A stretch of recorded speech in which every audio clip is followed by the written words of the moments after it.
Purpose and Paws, written by Amy Lee Tempest, narrated by Jenna Abbott.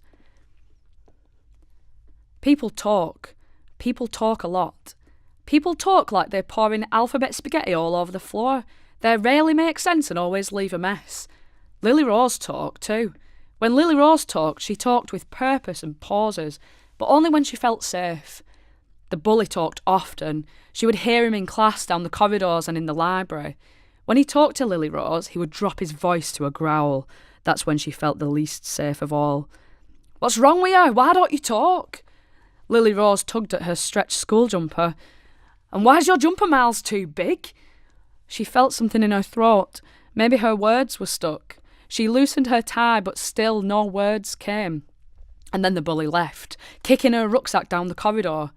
She didn't know exactly why the bully chose her, but he did mention her big jumper and lack of words at least once a day. She rolled up her sleeves and went to get her rucksack. The corridor seemed longer, wider, darker, and the walls became taller. The rucksack lay at the end of the corridor, empty of everything. "It's too big, Mum. Why can't I get a new one?" Lilly Rose pulled off the jumper and threw it on the floor. "It's the smallest one they have. I'm surprised you haven't grown into it yet, especially since you've been getting Grandma to cook for you too." "How do you know that?" Lilly Rose smiled up at her. "Didn't you think she'd tell me? She told me all about cooking your favourite meal. How are you still so small?" Mum folded up the big jumper and laughed, but Lilly Rose's smile fell when her mum turned to the empty bag. Lilly Rose didn't remember everything that was said in the head teacher's office. Mum talked, Dad talked, Mrs. Whitehead talked. Sometimes they all talked at the same time like a big word salad. But Lilly Rose did remember hearing, "You are not on your own," and "the teachers will be listening out for you," amongst all these other words. Lilly Rose had smiled at those parts. When she was stopped by the bully again, she remembered what had been said. "Why did you go to Mrs. Whitehead's? Did you grass me up?" She looked behind the bully and thought she saw Mr. Thornton's glasses around the corridor corner. "Well?" Lilly Rose looked to the side of the bully and thought she saw Miss Ashton's curly hair poking out from behind a plant pot. And then he left, kicking her rucksack down the corridor again. Lilly Rose rolled up her sleeves and went to get her rucksack. The corridor didn't seem so long or wide or dark, and the walls became smaller. The rucksack lay at the end of the corridor, full of everything. Poppy was a puppy. She was a bouncing, wagging ball of love, and she was Lilly Rose's new best friend. Mum and Dad had thought she might have needed a friend.